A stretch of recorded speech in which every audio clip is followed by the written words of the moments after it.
नीति शतक के अध्ययन की श्रृंखला में आज हमें भर्तृहरि के नीति शतक के 6ठे श्लोक का अध्ययन करेंगे। मूर्ख पद्धति की विवेचना के अंतर्गत इन शेष श्लोकों में भर्तृहरि 6ठे श्लोक में कहते हैं कि दुराग्रही, हठी और निरा मूर्खों को समझाने वाला व्यक्ति भी ही, उनको समझा बुझाने की चेष्टा करने वाला व्यक्ति भी अविवेकी होता है, क्योंकि जो दुराग्रही, हठी और मूर्ख व्यक्ति है वो कभी समझा बुझाने से समझते नहीं है। अपनी इसी बात को स्पष्ट करता हुआ इस 6ठे श्लोक में कवि कहता है, व्यालम बाल मृणाल तंतुभिरसौ रोद्धुम रसमु झंभिते भेतुम ब्रजमणिम श्रीशकुसुम प्रांते निसन्नहति माधुर्य मधुबिंदुना रचितुम चाराम्बुधे ईहते मूर्खान ये प्रतिनेतुमिच्छति बलात् सुक्ते सुधासंधि भी। इस श्लोक में कवि अपने भावार्थ, कवि के श्लोक का आशय यह है कि जो व्यक्ति अपनी अमृतमयी वाणी के माध्यम से किसी मूर्ख, हठी व्यक्ति को समझाने का प्रयास करता है, वो उसका प्रयास ठीक वैसा ही है जैसा कि कोई व्यक्ति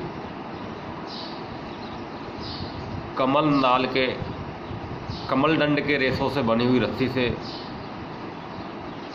कमल नाल के तंतुओं से बनी हुई रस्सी से हाथी को बांधने की चेष्टा कर रहा हो। शिरीष जैसे कोमल पुष्प के कोर से, उसके किनारों से हीरा नाम की मणि को छेदना चाहता हो, उसमें छेद करना चाहता हो,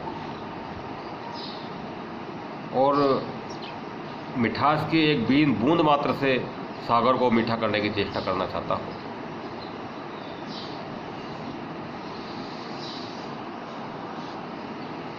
यानी कि जैसे कमलनाल के कोमल तंतुओं से रस्सी बनाकर हाथी को बांधना असंभव है,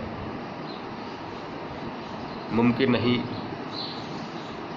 और शिरीष का जो फूल होता है उसकी कोर से हीरे को छेदना मुमकिन नहीं, क्योंकि शिरीष का पुष्प बहुत ही कोमल होता है और हीरा धातु इतनी कठोर होती है कि उसको बहुत कठोर से कठोर धातु से भी हीरे में छेद करना आसान नहीं होता। तो फूल की किनार से, फूल की कोर से, जो भी शिरीष जैसे कोमल फूल की कोर से हीरे को छेदना कैसे संभव हो सकता है। और मूर्ख को समझाने की कोशिश करने वाला व्यक्ति वैसा ही असंभव प्रयास करता है जैसा कोई व्यक्ति छोटी सी मिठास से, थोड़ी सी मिठास की बिंदु बूंद से सागर को मीठा करना चाहता हो। क्या चीनी के पानी की एक बूंद से क्या सागर को मीठा किया जा सकता है? अर्थात नामुमकिन, कतई मुमकिन नहीं हो सकता। ऐसे कवि 2-3 उदाहरण देकर बताता है कि हाथी को कमलनाल के रेशों से बनी हुई रस्सी से नहीं बांधा जा सकता, वो मुमकिन नहीं। हीरे में शिरीष के फूल की कोर से छेद नहीं किया जा सकता, वह भी मुमकिन नहीं। वैसे तीसरी बात बताता हुआ कवि कहता है कि एक मिठास की बूंद से सागर को, महान अथाह खारे सागर को मीठा करना संभव नहीं, वो भी नामुमकिन है। वैसे ही अमृत, चाहे वाणी कितनी ही अमृतमयी हो, कितनी ही मधुर हो, कितनी ही मीठी हो, लेकिन कितने अच्छे तरीके से, कितने अच्छे एटीट्यूड से दुराग्रही मूर्ख व्यक्ति को समझाने की कोशिश की जाए, लेकिन वो उसके हृदय में कोई चेतना नहीं आ सकती, वो किसी के लाख समझाए जाने पर भी बिल्कुल नहीं समझ सकता। तो मूर्ख व्यक्ति को समझाना भी बाकी शेष पूर्वोक्त 3 कार्यों की तरह असंभव है। ये सही बात कि कमल नाल का जो कमल का जो डंडा होता है, कमल नाल की डंठल इतनी मुलायम होती है, वो हाथ लगाते ही दुख जाता है, मुड़ जाता है। तो उस कमल नाल की इतनी मुलायम डंठल से भी एक छोटा सा तिनका रेसा उसमें से लिया जाए, ऐसे छोटे छोटे कमल नाल के डंठल के छोटे छोटे तिनकों से बनाकर वो रस्सी बना दी जाए, और वो रस्सी इतनी मुलायम होती है कि उससे एक चूहा भी नहीं बांधा जा सकता, चूहा भी उसको तोड़ के चले जाएगा। तो क्या उस ऐसी मुलायम रस्सी से हाथी को बांधा जाना संभव है? हाथी बिल्कुल असंभव है, बिल्कुल नामुमकिन है। कमल के जो डंठल है उसके रेशों से बनाई रस्सी से हाथी जैसे विशालकाय भीमकाय प्राणी को बांधना मुमकिन नहीं हो सकता, क्योंकि बहुत ही मुलायम रेशे होते हैं, उनकी रस्सी में कोई दम नहीं होता। वैसे ही कवि ने कहा कि वज्रमणि सारे हीरे इत्यादि जो मणियों में सबसे कठोर मणि मानी जाती है, तो वो होता है वज्रमणि। तो वज्रमणि में क्या छेद करना कठोर से कठोर धातु के बस की बात नहीं होती। लोहा जैसा जो कठोर धातु है या पक्का लोहा हो, उससे भी वज्रमणि में आसानी से छेद नहीं किया जा सकता। तो कवि कहता है कि कोई व्यक्ति जी शिरीष जैसे मुलायम, सबसे मुलायम फूलों में जो होता है वो सबसे मुलायम फूल शिरीष का होता है। तो शिरीष के फूल की भी कोर से क्या वज्रमणि में छेद किया जा सकता है? नामुमकिन, मुमकिन नहीं हो सकता। वैसे ही मिठास की एक बूंद से समुद्र जैसे खारे पानी की राशि को मीठा नहीं किया जा सकता।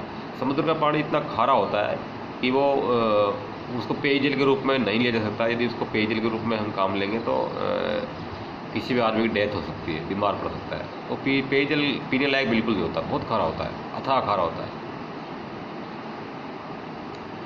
तो इस अथाह खारे समुद्र की राशि को एक बूंद से, एक मीठे की बूंद से, मिठास की बूंद से मीठा नहीं किया जा सकता, मुमकिन नहीं है।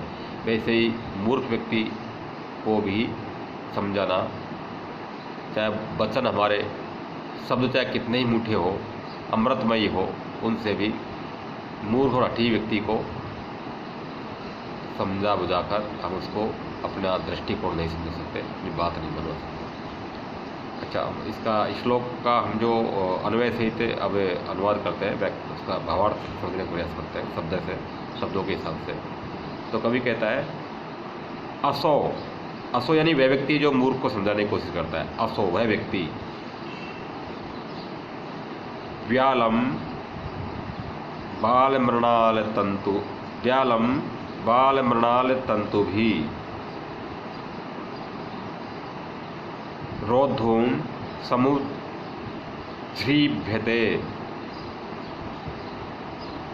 असो यानी वह व्यक्ति जो मूर्ख को समझाने की कोशिश करता है, वह वैसा ही नामुमकिन काम करता है जैसा कि वह व्यक्ति एक तरह से मूर्ख को समझाने की चेष्टा करके व्यालम हाथी को, बाल मृणाल तंतु भी,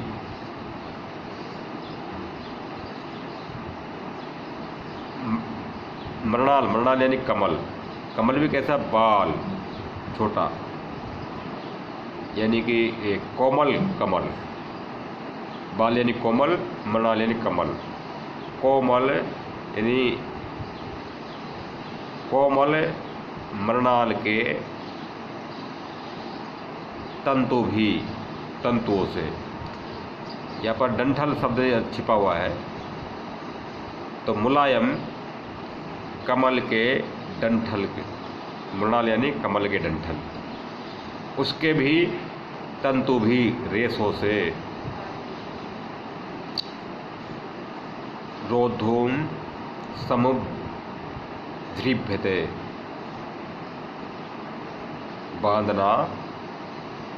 बांधने का प्रयास करता है वह व्यक्ति। असो यानी वह, यहाँ पर देखिए बाल मृणाल तंतु भी रसों में से इसका संधि विच्छेद करेंगे तो तंतु भी प्लस असो शब्द निकलेगा। तो वह व्यक्ति, असो यानी वह व्यक्ति, मूर्ख को समझाने की कोशिश करने वाला व्यक्ति वह ठीक वैसा ही प्रयास करने की कोशिश करता है जैसा कि बाल मृलाल तंतु भी कोमल कमल के डंठल के रेशों से व्यालम हाथी को रोद्धुम बांधना समझृप्यते बांधने की कोशिश करता है। समय प्लस उद्धृप्यते यानी कोशिश करता है, प्रयत्न करता है। रोद्धुम यानी बांधने की। ऐसा प्रयास करने कभी पहला उदाहरण देके पहला अपना लॉजिक पहला तर्क देके बताता है कि मूर्खों को समझाने की प्रयास करने वाला की चेष्टा करने वाला व्यक्ति वो एक तरह से कोमल कमल के डंठल के रेशों से हाथी को बांधने की कोशिश करता है। दूसरा,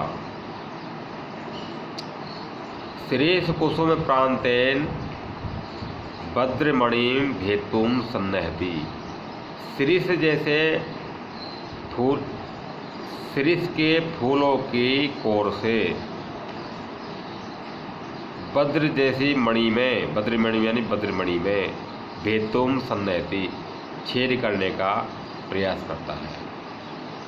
वो व्यक्ति एक तरह से शिरीष के फूल की कोर से भद्रमणि में छेद करने की कोशिश करता है। अठी व्यक्ति को समझाने की कोशिश करने वाला व्यक्ति एक तरह से शिरीष के फूलों की किनार से भद्रमणि में छेदने का प्रयास करता है। ये कवि का दूसरा तर्क है। तीसरे तर्क में कवि तीसरी लाइन में तीसरे श्लोक के तीसरे चरण में कवि कहता है कि वह व्यक्ति, असो शब्द को हमें तीनों चरणों में लगा लेंगे। असो शब्द जो कवि ने पहले चरण में बताया, तंतु भी रसो, वो असो शब्द सेकंड लाइन के चरण के साथ में लग जाएगा, थर्ड चरण में भी लगातार काम आएगा वो। तो असो वह व्यक्ति मधु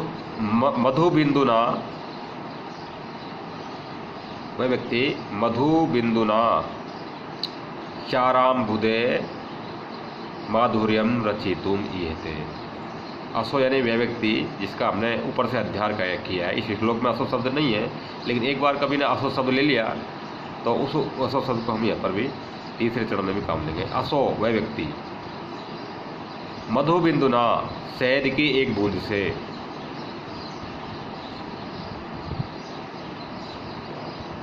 मधु बिंदुना यानी शहद की एक बूंद से, शाराम्बुदे खारे समुद्र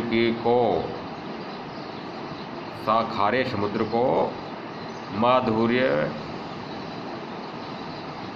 माधुर्यम यानी मीठा करना, ईहते माधुर्यम रचितुम यानी मीठा करना, ईहते यानी चाहता है।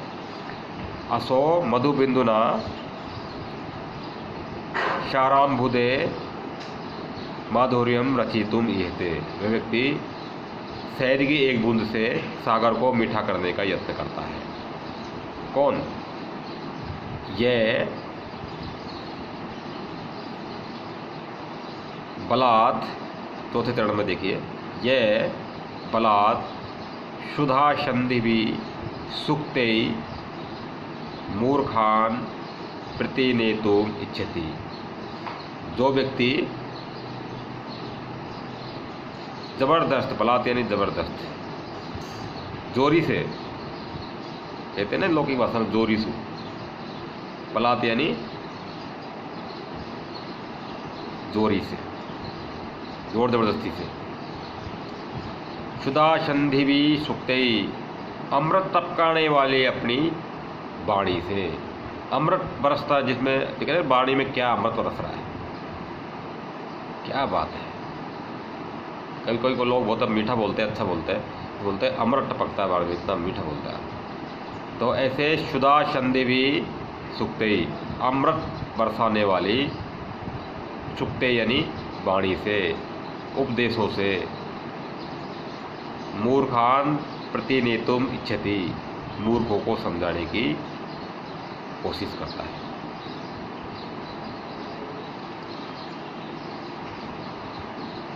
हाथी को कमल के डंठल के रेशों से बांधने की कोशिश करता है। वज्रमणि को शीर्ष के फूल की किनारों से छेदने की कोशिश करता है। और शहद की एक बूंद से खारे समुद्र को मीठा करना चाहता है। कौन? जो व्यक्ति बलपूर्वक अपनी अमृतमयी वाणी से मूर्खों को समझाने की कोशिश करता है। अर्थात 3 उदाहरणों में जो बात है संभव है, नामुमकिन है, वैसे ही मूर्ख व्यक्ति को समझाने की कोशिश बिल्कुल नामुमकिन है। इस बात को समझाने का प्रयास कवि ने 2-3 उदाहरणों से देने का प्रयास किया है। आगे के श्लोकों के लिए YouTube चैनल पर मेरे वीडियो देखते रहिएगा और आगे के श्लोकों को समझने का प्रयास करते रहिएगा। धन्यवाद।